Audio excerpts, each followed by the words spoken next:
नमस्कार, मैं श्वेता और आप देख रहे हैं NRI matters TV news. Afghanistan में एक बार फिर धरती कांपी है। शुक्रवार को आए 4.9 तीव्रता के भूकंप ने लोगों में दहशत फैला दी। National centre for seismology (NCS) के अनुसार यह भूकंप 160 किलोमीटर की गहराई में आया, जिससे इसका प्रभाव सतह पर थोड़ा कम हुआ। NCS ने सोशल मीडिया प्लेटफॉर्म X पर इस भूकंप की जानकारी साझा की। खास बात यह है कि 13 मार्च को भी 4.0 तीव्रता का भूकंप आया था, जिसकी गहराई मात्र 10 किलोमीटर थी। विशेषज्ञों के मुताबिक उथले भूकंप अधिक खतरनाक होते हैं क्योंकि ये सतह के करीब ज्यादा ऊर्जा रिलीज करते हैं, जिससे इमारतों को भारी नुकसान पहुंच सकता है और जनहानि की संभावना बढ़ जाती है। संयुक्त राष्ट्र की एक रिपोर्ट बताती है कि अफगानिस्तान प्राकृतिक आपदाओं के प्रति बेहद संवेदनशील देश है। यहाँ भूकंप के अलावा मौसमी बाढ़ और भूस्खलन भी लगातार आते रहते हैं। दशकों से चले आ रहे संघर्ष और अविकसित बुनियादी ढांचे के कारण यहाँ की जनता इन आपदाओं से निपटने में सक्षम नहीं है। रेड क्रॉस की रिपोर्ट के अनुसार अफगानिस्तान की हिंदू कुश पर्वत श्रृंखला एक भूगर्भीय रूप से सक्रिय क्षेत्र है, जहां हर साल भूकंप के झटके महसूस किए जाते हैं। यह क्षेत्र भारतीय और यूरेशियन टेक्टोनिक प्लेटों के बीच स्थित है, जिनके खिसकने से भूकंप आते हैं। विशेष रूप से हेरात प्रांत के पास एक प्रमुख भ्रंश रेखा गुजरती है, जो इस क्षेत्र में बार-बार भूकंप का कारण बनती है। भूकंप के खतरे को देखते हुए अफगानिस्तान में सतर्कता और आपदा प्रबंधन बेहद जरूरी है। विशेषज्ञों का कहना है कि स्थानीय प्रशासन और अंतर्राष्ट्रीय संगठनों को मिलकर ऐसे आपदाओं से निपटने के लिए ठोस कदम उठाने चाहिए। न्यूलाइन, हम इस घटना से जुड़ी हर अपडेट आपको देते रहेंगे। जुड़े रहें एनआरआई मैटर्स टीवी न्यूज के साथ।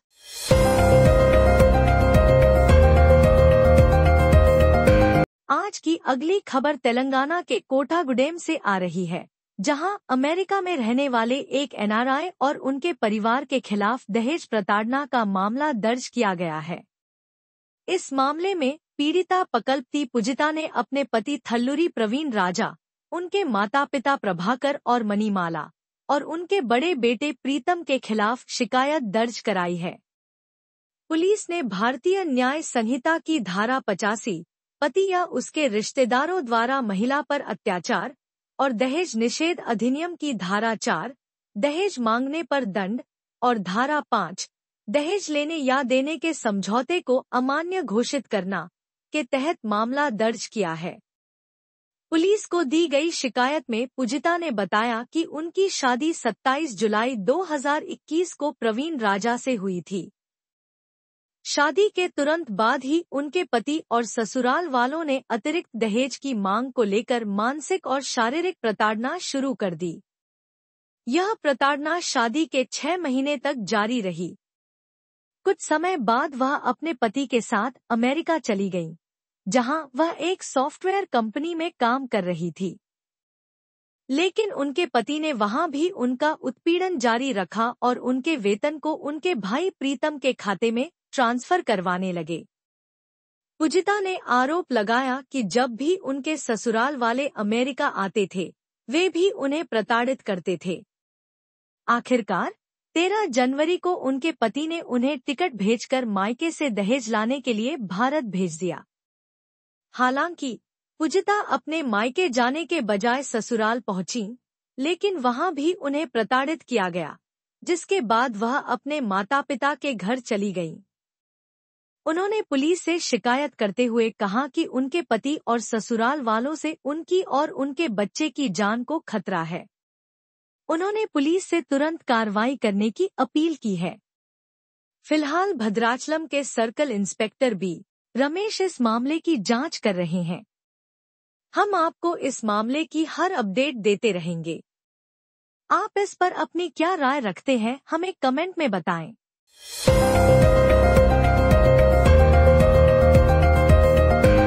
हमारी आज की अगली खबर एक चौंकाने वाली बैंकिंग धोखाधड़ी से जुड़ी है, जिसमें एक एनआरआई महिला अपने जीवन भर की बचत से हाथ धो बैठी। भारतीय मूल की श्वेता शर्मा, जिन्होंने अमेरिका और हांगकांग में कई साल बिताए, भारत लौटने के बाद एक बड़े बैंकिंग घोटाले का शिकार हो गईं। आरोप है कि आईसीआईसीआई बैंक के एक निलंबित अधिकारी ने उनके साथ धोखाधड़ी कर 16 करोड़ रुपए यानी करीब 1.9 मिलियन डॉलर की उनकी जीवन भर की जमा पूंजी गायब कर दी। श्वेता शर्मा ने बताया कि बैंक के शाखा प्रबंधक ने उन्हें आधिकारिक लेटरहेड पर रसीदें दी, नियमित रूप से ईमेल स्टेटमेंट भेजे और यहां तक कि दस्तावेजों से भरे फोल्डर लेकर उनसे मिलने भी आए। इन सभी आश्वासनों के बावजूद अचानक उनके सभी फिक्स्ड डिपॉजिट गायब हो गए और उनके खाते में 2.5 करोड़ रुपए का ओवरड्राफ्ट दिखने लगा। बैंक ने जांच लंबित रहने तक 9.27 करोड़ रुपए की विवादित राशि उनके खाते में वापस भेजने का आश्वासन दिया है। लेकिन इस धोखाधड़ी से श्वेता इतनी आहत हुई कि वह एक हफ्ते तक बिस्तर पर ही रहीं।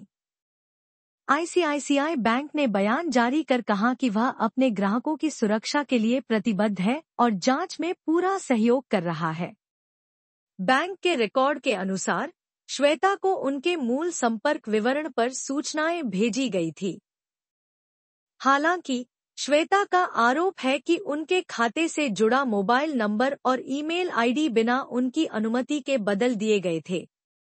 इस मामले की गंभीरता को देखते हुए आईसीआईसीआई बैंक ने दिल्ली पुलिस की आर्थिक अपराध शाखा (EOW) में शिकायत दर्ज कराई है।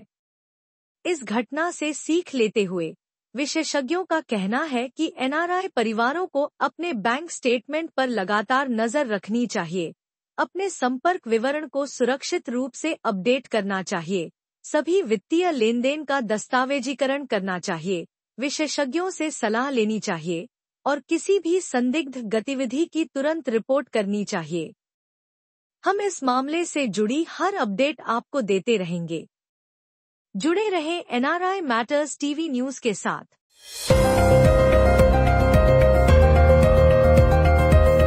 आज की बड़ी खबर चंडीगढ़ जिला अदालत से है, जहां पंजाब पुलिस के पूर्व आईजी मलविंदर सिंह सिद्धू ने अपने दामाद की गोली मारकर हत्या कर दी। इस घटना से अदालत परिसर में हड़कंप मच गया और मौके पर मौजूद वकीलों ने तुरंत आरोपी को पकड़कर एक कमरे में बंद कर दिया, जिसके बाद पुलिस को सूचना दी गई। घायल युवक को तुरंत सेक्टर 16 के अस्पताल ले जाया गया, लेकिन रास्ते में ही उसने दम तोड़ दिया। पुलिस के अनुसार मृतक की पहचान हरप्रीत सिंह के रूप में हुई है, जो कृषि विभाग में आईआरएस अधिकारी थे। यह मामला पारिवारिक विवाद से जुड़ा हुआ था और दोनों पक्ष शनिवार को फैमिली कोर्ट में इसी मुद्दे को लेकर उपस्थित हुए थे। घटना के बारे में जानकारी देते हुए चंडीगढ़ की एसएसपी कंवरदीप कौर ने बताया कि दोपहर करीब 2 बजे जिला अदालत के मेडिएशन सेंटर में फायरिंग की सूचना मिली। पुलिस मौके पर पहुंची और पाया कि हरप्रीत सिंह को गोली मारी गई थी। उन्हें अस्पताल ले जाया गया, लेकिन वहां डॉक्टरों ने उन्हें मृत घोषित कर दिया। आरोपी मलविंदर सिंह को घटनास्थल पर ही गिरफ्तार कर लिया गया और उनके पास से 1.32 बोर की पिस्तौल बरामद हुई। पुलिस ने मौके से 4 चलाए गए कारतूस और 3 बिना चलाए कारतूस बरामद किए हैं। घटनाक्रम के अनुसार दोनों परिवारों के बीच तलाक की प्रक्रिया चल रही थी और ये उनकी चौथी बैठक थी। बैठक के दौरान मलविंदर सिंह ने बाथरूम जाने की इच्छा जताई, जिस पर उनके दामाद हरप्रीत सिंह ने उन्हें रास्ता दिखाने की पेशकश की।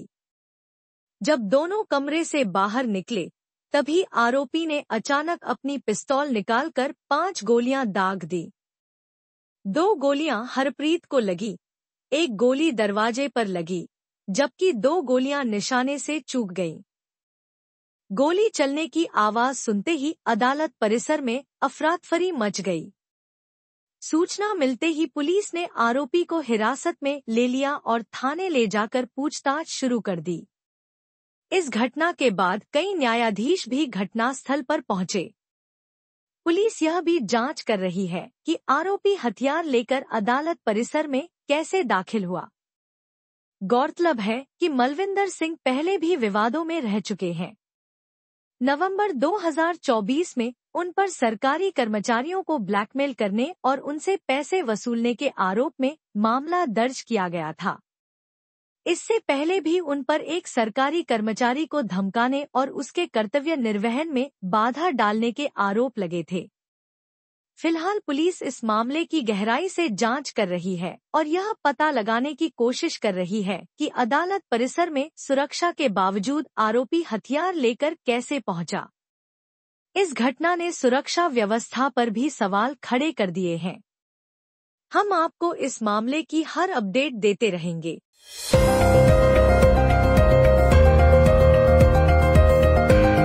यदि आप हमारी NRI मैटर्स न्यूज चैनल को किसी भी प्रकार की जानकारी या समाचार देना चाहते हैं, तो कृपया हमसे संपर्क करें। आपकी जानकारी हमारे लिए महत्वपूर्ण है और हम इसे उचित मंच पर पहुंचाने का प्रयास करेंगे। संपर्क करने के लिए हमें व्हाट्सएप करें या ईमेल भेजें। धन्यवाद।